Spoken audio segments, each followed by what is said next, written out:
자, 이게 너무 단편적으로 이렇게 뭐 일단 외우긴 해야겠지만, 그러니까 이게 뭐가 뭔지는 알아야 되니까, 그러니까 얘가 자유낙하에서 얘는 자유낙하에서 높이가 요 높이가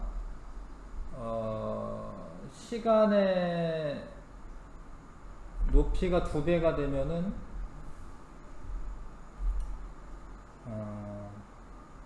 루트 2배가 되는 게 맞아요. 그러니까 높이가 2배가 되면은 낙하 시간이 루트 2배가 되는 거죠.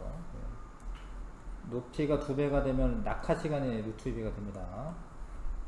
어찌됐건 이 그래프로 그려서 판단하는 게 제일 좋은데, 자유낙하는 속력이 이렇게 증가하는 그래프이기 때문에 시초가 흐르면 요때의 속도가 요 속력이죠. 속력. 이 속력이 가속도 곱하기 시간이죠. 그러니까 가속도를 보통 A라고 많이 하는데, 하여튼 AT죠 여기. 근데 밑면의 넓이가 이제 낙하하는 거리가 되겠죠. 거리. VT 그래프에서 밑면의 넓이가 거리니까. 그래서 아무튼 거리가 2분의 1, 삼각형이니까 2분의 1 한 거고요. 높이가 AT고 시간이 T야, 그쵸? 그래서 AT 곱하기 T를 하니까 T제곱이 되는데 얘가 높이다 이거야, 그쵸? 그래서 시간은 루트 H 요 비례관계에 있다라는 거, 비례관계. 맞아요. 그러니까 높이가 2배가 되면은 시간은 루트 2배가 됩니다. 맞아. 그 다음에 이 속력이 2배면 거리가 2배라는 거는 수평 방향으로 던졌을 때 말하는 거죠. 속력이 던졌을 때 수평 방향으로 속력이 2배가 되면 V로 던졌을 때 요 L만큼 이렇게 가서 떨어지면 시간이 똑같기 때문에 만약에 2V로 던지면 거리가 2배가 되는 거 맞아, 그쵸? 요 거리라고 하는 건 수평 방향 거리가 되는 거고, 가속도에다가 시간 곱하면 이제 나중에 속력이 되는 거고요.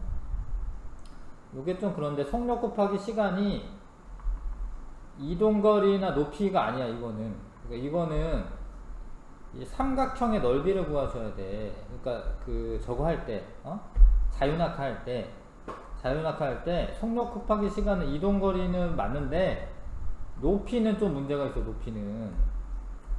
왜냐면 이제 이게 지금 자유낙하냐 뭐냐 이런 거를 아무런 정보 없이 이렇게 대답할 수는 없거든요.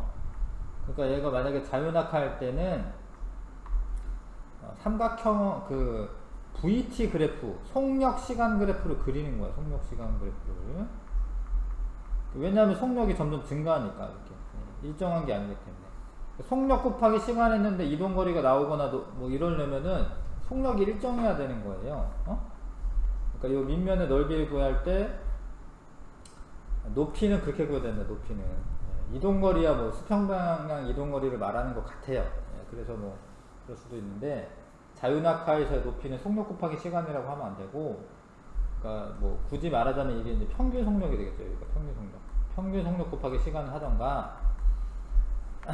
근데 이제 평균 속력이라고 하는 게 시간이 일정하게 이제 속력이 일정하게 늘어나는 거에서는, 만약에 여기가 이제 맨 나중 속도가 10이면 평균 속도는 5가 되겠죠. 5. 평균 속도는. 하여튼 그림 그려가면서 뭐 이렇게 하는 게 좋고. 잠깐만요. 그 다음에 속력이 일정할 때 시간 곱하기 속력을 이동거리고 맞고요. 등가 속도로 속력이 일정하게 증가할 때는 2분의 1을 왜 하냐, 이거 지금 2분의 1을 왜 하냐, 이거 이 그래프 때문에 그런 거예요. 이게 속력이 일정하게 증가할 때는 2분의 1을 왜 하냐, 삼각형의 넓이 구해야 되기 때문에 2분의 1 하는 거예요.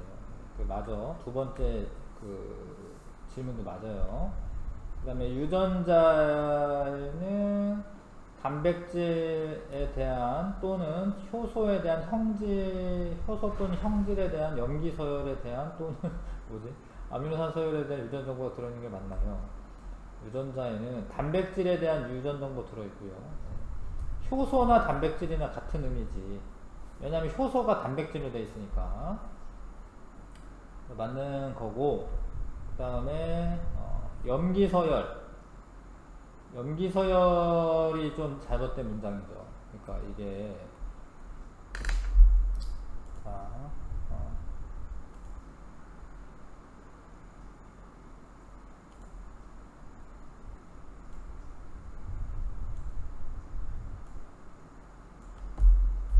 자, 그러니까 유전자에는 단백질에 대한 유전 정보 들어있고요.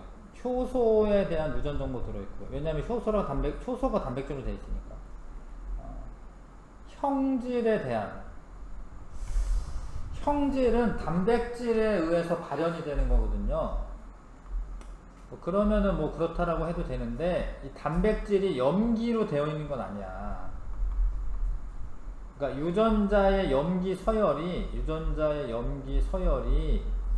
염기 서열은 유전자에 있는 거예요. 뭐 ATGC 이게 염기이기 때문에 그게 염기 서열에 대한 뭐 아미노산의 배열 순서, 염기 서열이 뭘 결정하냐면 단백질의 아미노산 순서, 배열 순서 이런 걸 결정하는데 이게 아미노산 순서에 의해서 단백질이 결정이 되는 거거든요. 그렇죠? 그래서 형질을 결정하는 거는 맞아요. 왜냐하면 단백질이 만들어지면 그게 형질을 결정하니까. 근데 유전자가 염기 서열을 결정한다. 이건 아니지. 아미노산 서열은 맞지만 아미노산이랑 염기랑 다른 거잖아요.